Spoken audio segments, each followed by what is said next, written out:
అందరికీ నమస్కారం. మీ కాటే సుబ్రహ్మణ్యం.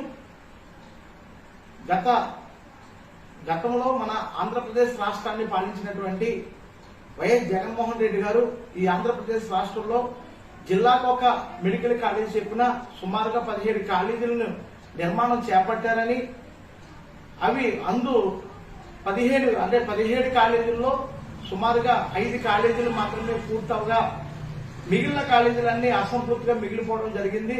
ఈ కాలేజీలన్నింటినీ కూడా నేటి కూటమి ముఖ్యమంత్రి అయినటువంటి నారా చంద్రబాబు నాయుడు గారి ప్రభుత్వం ప్రైవేటు పరం చేస్తుందని నిన్న అనగా 19వ తేదీన రాష్ట్ర వ్యాప్తంగా వైఎస్ఆర్ పార్టీ నాయకులందరూ కూడా మరి ఈ యొక్క గవర్నమెంట్ కాలేజీలన్నింటినీ కూడా మెడికల్ కాలేజీలన్నింటినీ కూడా వాళ్ళు చుట్టుముట్టడం జరిగింది.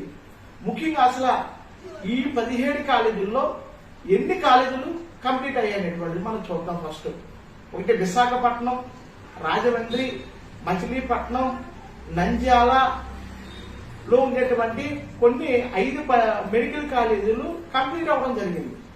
ఈ 5 మెడికల్ కాలేజీలో గతంలో మన వైఎస్ జగన్మోహన్ రెడ్డి గారు ఏం చేశారంటే, ఈ రోజు ఈ వైఎస్ఆర్ పార్టీకి చెందినటువంటి నాయకులు, కార్యకర్తలు వీళ్ళందరూ కూడా మరి నీతులు వల్లిస్తూ ఉన్నారు. ఒక్కసారి గతంలో జరిగినటువంటిది నేను పూర్తిగా మీకు విశ్లేషణ చేస్తాను. ఈ 5 మెడికల్ కాలేజీల్లోనే ఒక్కొక్క మెడికల్ కాలేజీకి 150 సీట్లు చెప్పిన 750 సీట్లు వచ్చాయి. దీంట్లో 375 సీట్లను వీళ్ళు డబ్బులకు అమ్మేసుకోవడం అనేటువంటి జరిగింది.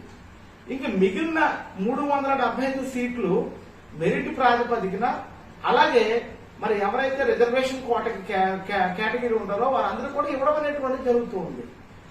ఈ 375 అనేటువంటిది ఈ ప్రాతిపదికన ఇస్తారు. దీంట్లో ముఖ్యంగా 150 సీట్లకి మనం ఒక్కసారి విశ్లేషణ చేసినట్లయితే ఈ యొక్క 150 సీట్లలో 18 సీట్లను సెంటర్ పర్ మెరిట్ ప్రాతిపదికన భర్తీ చేయడం అనేటువంటిది జరుగుతుంది. ఇక మిగిలిన 132 సీట్లు, ఈ 132 సీట్లలో 66 సీట్లు ఆ కాలేజీ యాజమాన్యము దాన్ని బయటికి డబ్బులకి అమ్మేయడం అనేటువంటిది జరిగింది. వైఎస్ఆర్ ప్రభుత్వంలో చెప్తున్నానండి. మిగిలిన 66 సీట్లలో 33 సీట్లు మెరిట్ ప్రాతిపదికన ఇస్తే జనరల్ కేటగిరీ వారికి, మిగిలిన 33 సీట్లను వీళ్ళు రిజర్వేషన్ కేటగిరీ ప్రకారంగా ఇవ్వడం అనేటువంటిది జరిగింది. దాంట్లో బీసీలు, ఎస్సీలు, ఎస్టీలకి ఈ 33 సీట్లలోనే వీళ్ళు పంచడం అనేటువంటిది జరిగింది. ఒరిజినల్ గా బీసీలకు ఒక్కొక్క కాలేజీలో సుమారుగా అంటే ఓవరాల్ గా 44 సీట్లు రావాల్సి ఉండగా కేవలం వాళ్ళకి 22 సీట్లు మాత్రమే ఇవ్వడం జరిగింది. ఎస్సీ స్టూడెంట్స్ కి 22 సీట్లు రావాల్సి ఉండగా కేవలం 11 సీట్లు మాత్రమే ఇవ్వడం జరిగింది. అంటే అక్కడ రిజర్వేషన్ ప్రాతిపదికన బీసీలకి, ఎస్సీలకి చాలా ద్రోహం చేసినటువంటి ప్రభుత్వం ఏంటంటే జగన్మోహన్ రెడ్డి గారి ప్రభుత్వమే. మరి ఆ టైంలో ఇన్ని 375 సీట్లను వాళ్ళు ప్రైవేట్ స్టూడెంట్స్ కి అమ్మేయడం అనేటువంటి జరిగిందండి. ఒక్కొక్క కాలేజీలో ఇన్ని సీట్లు అమ్మేస్తే మరి నిజంగా ఎవరైతే బాగా చదువుకున్నారో ఆ విద్యార్థులందరూ కూడా నష్టపోయేటువంటి పరిస్థితి జరిగింది. ఎస్సీలకు రావాల్సినటువంటి 22 సీట్లు 11 సీట్లు మాత్రమే ఇచ్చారు.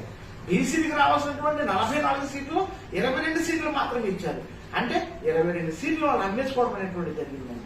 ఇంత కుంభకోణం వైఎస్ జగన్మోహన్ రెడ్డి గారు ఆయన గవర్నమెంట్ చేస్తే ఇది అడ్డుకొచ్చి ఇప్పుడు ఉన్నటువంటి తెలుగుదేశం పార్టీకి ఆపాదించి తెలుగుదేశం గవర్నమెంట్ ఇదంతా కూడా ప్రైవేట్ పరం చేసేస్తుంది.